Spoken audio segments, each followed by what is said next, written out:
Hi friends, welcome to Deepa Dharma Kitchen. இன்னைக்கு prawn fry வந்து எப்படி செய்யலாம்னு பார்க்கலாம். எண்ணெய் ஊற்றிக்கோங்க ஒரு கடாயில். நான் இன்னைக்கு வந்து 1 kg அளவு நான் செய்கிறேன். எண்ணெய் ஊற்றிட்டு அதுக்கு தேவையான பொருள் பார்த்தலாம். இஞ்சி பூண்டு பேஸ்ட்டு, வெங்காயம், தக்காளி, கறிவேப்பிலை. நான் இஞ்சி பூண்டு பேஸ்ட்டு கம்மியாக இருக்கிறனால இஞ்சி வந்து கொஞ்சம் தட்டி எடுத்துக்கிட்டேன். அப்புறம் எண்ணெய் சூடாகணுன்னே கறிவேப்பிலை, வெங்காயம் போட்டுக்கோங்க, தக்காளியும் போட்டுக்கோங்க. இதுக்கு வந்து நம்ம பட்டை லவங்கெல்லாம் எதுவுமே சேர்க்கக்கூடாது. ப்ரான் ஃப்ரைக்கு கடுகுலாம் சேர்க்கவே கூடாது. வெங்காயம் தான் டைரெக்டாக நம்ம வந்து எண்ணெய் காஞ்சோடனே போட்டுக்கணும். போட்டுட்டு உப்பு போட்டுக்கோங்க. அந்த வெங்காயம் தக்காளி எல்லாம் நல்லா எண்ணெய் வந்து நம்ம ஊற்றின எண்ணெய் வந்து பிரிஞ்ச வர அளவுக்கு நீங்கள் வந்து நல்லா வதக்குங்க, ஃப்ரை பண்ணுங்கள். நீங்கள் மூடி போட்டிங்கன்னா நல்லா வதங்கிடும். ஒரு 5 நிமிஷம் சிம்லே வச்சுட்டு மூடி போட்டிருக்கோங்க.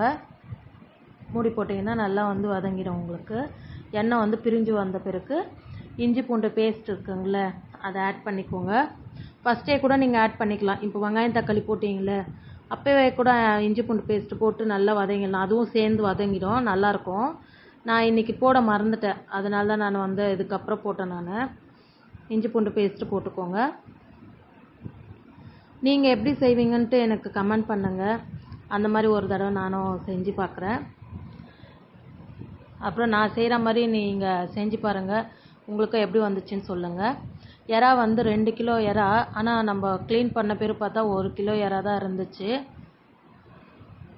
எறா போட்டு நல்லா வதக்குங்க. எறா நல்லா வதங்கணும். அதுக்கப்புறம் தான் நம்ம மசாலாலாம் சேர்க்கணும். தண்ணிலாம் எதுவுமே ஊற்றாதீங்க, ஏன்னா எறாலே தண்ணி விடும். நீங்கள் மூடி போட்டு கொஞ்சம் நல்லா வதங்கட்டும். மூடி போட்டுருங்க.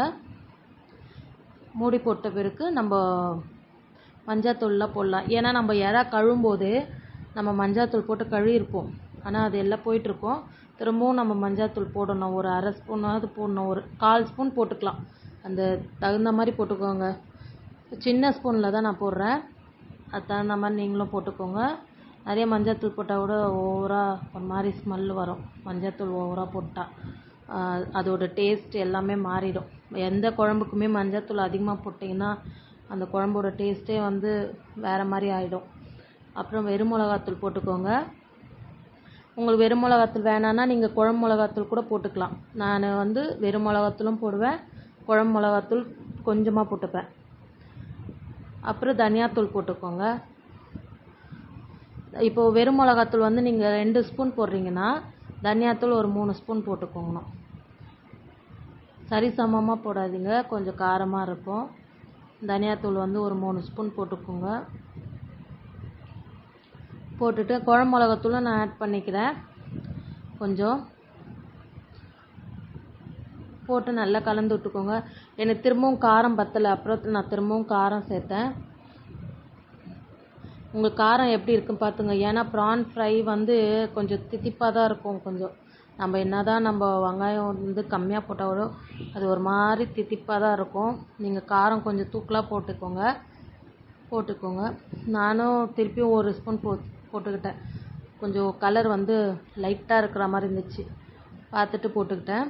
நீங்களும் உங்களுக்கு காரம் அதுக்கு தகுந்த மாதிரி போட்டுக்கோங்க. காரம்லாம் வந்து நம்ம கரெக்டாக வந்து சொல்ல முடியாது. ஒவ்வொருத்தரும் ஒவ்வொரு மாதிரி காரம் சாப்பிடுவாங்க, அதெல்லாம் அளவு கரெக்டாக சொல்ல முடியாது. நம்மளே வேணுன்றது பார்த்து போட்டுக்கோங்க. நல்லா மூடிடுங்க. மூடி போட்டு நல்லா வேகட்டும். நல்லா வெந்த பிறகு எண்ணெய் பிரிஞ்சு வரும். கறிவேப்பிலை, கொத்தமல்லி போட்டுக்கோங்க. கறிவேப்பிலை கூட பொடியாக நறுக்கி போட்டுக்கோங்க, நல்லாயிருக்கும்.